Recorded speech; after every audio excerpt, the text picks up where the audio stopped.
Good morning po. Ito po, nakauwi na po sa Pilipinas. Nandito po ako ngayon sa bahay ng tita ko. Pahinga muna. Kasi sa haba ng biyahe ko po mula Riyadh hanggang Maynila, yung pangapa ako po na na na-damage po ng ating kabayan sa Riyadh na nagmasahe po sa akin. Na-paralyze po ako. Medyo masakit po ngayon. Pero thanks God po, naka-recover ng konti. Kasi inoperahan po ako dyan sa King Saud na dyan sa Riyadh Medical City po. Sa lumbar ko, sa lower. Disectomy po yung ginawa sa akin. Pero thanks God, ito po, nakauwi na rin sa Pilipinas kasi pinaitsik po na po ako ng amo ko. Pero okay lang po. Ito, nagre-recover na.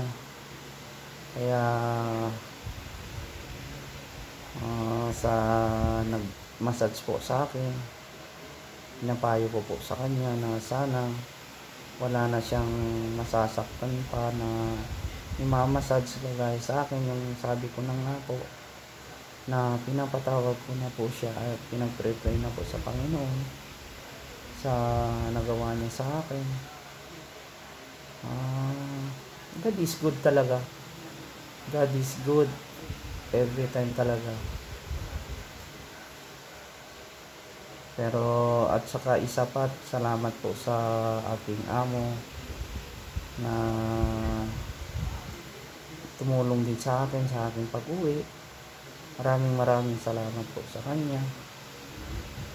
Matagal din na hindi umuwi sa Pilipinas, sa 10 years ko sa abroad. Pero nakakalungkot lang, 10 years po na sa abroad pero walang ipon. Yun po lang ang nakakalungkot. Pero thanks God pa rin, nakauwi tayo na kahit na may iniinda po tayo, nakauwi pa rin tayo na buhay. Yun ang pinaka-importante po sa lahat sa na natin. Kaya papasalamat tayo sa Panginoon. Kaya lahat ng mga OFW sa kung saan man sulok ng mundo, kailangan din natin alagaan ang ating sarili.